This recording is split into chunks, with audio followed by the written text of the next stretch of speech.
आज आपण बनवतोय तांदळाच्या भाजणीचे लाडू। हे लाडू खायला अत्यंत पौष्टिक असतात, तसेच आपण डाएटमध्येही खाऊ शकतो व प्रवासालाही नेऊ शकतो। त्यासाठी आपण इथे 1 किलो पटणीचा तांदूळ घेतलेला आहे आणि हा तांदूळ आपल्याला 2 ते 3 पाण्यामध्ये स्वच्छ धुवून घ्यायचा आहे। तांदूळ 2 ते 3 वेळा धुतल्यानंतर यामध्ये आपल्याला पुन्हा पाणी घालायचं आहे आणि पातेल्यावर झाकण ठेवून हे तांदूळ आपल्याला 1 रात्र भिजायला ठेवायचे आहेत। दुसऱ्या दिवशी सकाळी आपण यामधलं जे पाणी आहे ते संपूर्ण पाणी काढून घ्यायचं आहे आणि यामध्ये पुन्हा दुसरं पाणी घालून हे तांदूळ आपल्याला एकदा स्वच्छ धुवून घ्यायचे आहेत। आता हे सर्व एका चाळणीमध्ये काढून घ्यायचे आणि याचं पाणी जे आहे ते पूर्णपणे पाणी निथळून द्यायचं आहे। तांदूळ पूर्ण असा कोरडा झाला पाहिजे, थोडा पसरून घ्यायचा।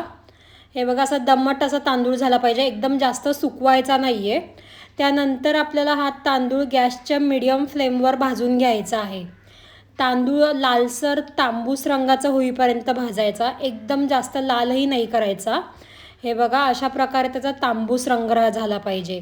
त्यानंतर हा तांदूळ एका परातीत काढून थंड करून घ्यायचा आहे आणि मग मिक्सरच्या भांड्यामध्ये आपल्याला थोडे थोडे करून तांदूळ घ्यायचे आहेत आणि ते दळून घ्यायचे आहेत।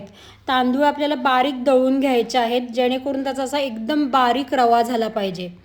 तर हे बघा, आता अशा प्रकारे आपण ते तांदूळ दळून घेतलेले आहेत, असा बारीक रवा झाला पाहिजे। त्यानंतर एका बारीक चाळणीमध्ये हा तांदूळ चाळून घ्यायचा आहे, त्याचा पूर्ण खाली असा बारीक रवा निघाला पाहिजे, तुम्ही बघू शकता इथे।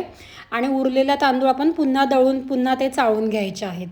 त्यानंतर यामध्ये एकदम बारीक चिरून 2 कप गूळ घातलेला आहे आणि 1.5 वाटी ओला नारळ खवून घालायचा आहे। त्यानंतर आपल्या आवडीनुसार ड्रायफ्रूट्स घालायचे, काजू, बदाम, मनुके। आम्हाला मनुके जास्त आवडत नाही, त्यामुळे आम्ही फक्त काजू आणि बदाम घातलेला आहे।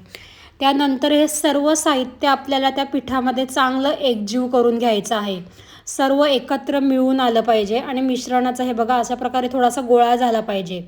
त्यानंतर पातेल्यामध्ये आपल्याला 2 कप आणि थोडासा दुसरा पाव कप मी घी घातलेला आहे। आता यामध्ये आपण तयार केलेले जे लाडवाचं मिश्रण आहे हे सर्व मिश्रण घालून घेऊयात आणि हे चांगलं एकजीव करून घ्यायचं आहे। साधारण 2 मिनिटे तरी आपल्याला एकजीव करून घ्यायचं आहे। त्याआधी मी यामध्ये वेलची पावडर घातलेली आहे, आपण जायफळ पावडरही घालू शकतो। तर सर्व छान एकजीव करून घ्यायचं। जेव्हा आपण गूळ आणि लाडवाचं पीठ एकत्र करतो तेव्हा एक काळजी घ्यायची की गुळाचे खडे नाही राहिले पाहिजेत, सर्व एकत्र मिळून आलं पाहिजे। 2 मिनिटांनंतर आपण पातेलं गॅसवरून उतरवायचं आणि मिश्रण गरम असतानाच त्याचे असे लाडू वळून घ्यायचे आहेत। तर हे बघा, पटापट सर्व लाडू वळून घ्यायचे। अशा पद्धतीने आपण सर्व लाडू बनवून घेतलेले आहेत। लाडू थोडे थंड होऊन द्यायचे। त्यानंतर हे सर्व लाडू एका हवाबंद डब्यामध्ये आपल्याला भरून ठेवायचे आहेत, महिनाभर आरामशीर टिकतात। तुम्ही आपली ही लाडवांची रेसिपी नक्की बनवून बघा आणि व्हिडिओ जास्तीत जास्त शेअर करा।